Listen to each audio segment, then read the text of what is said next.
over the past number of years, in reading various books and various texts, there's been so much good things come out about the organization of the church, her functionality, how it's organized.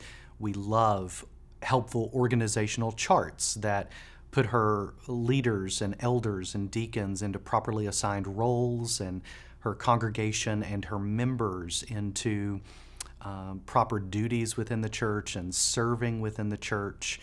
And I think we get wrapped up in this organizational structure. And it's about the church and what she can give us, what she can do for us, what's in it for us even.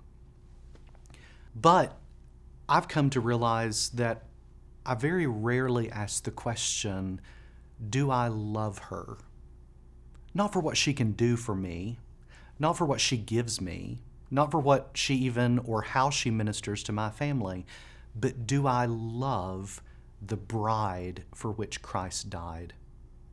Because so often we have this very tightly focused vision of the church that is very local, isn't it? And the local church, we want to emphasize that, of course, but it's very small. But when we ask the question, do we love her?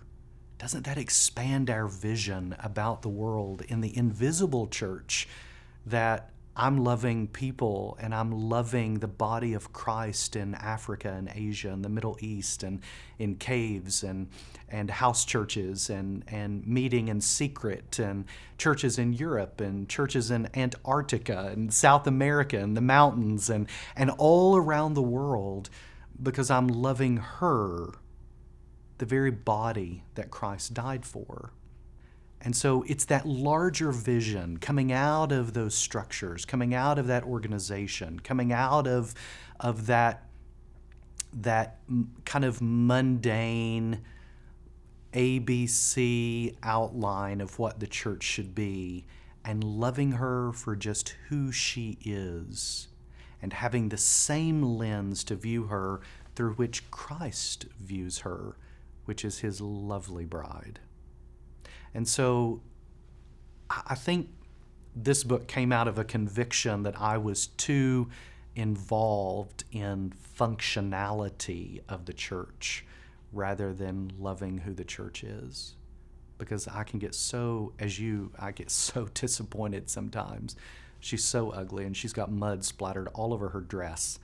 But that's the Holy Spirit's work to clean off, and we get the enormous privilege, don't we, of participating in that.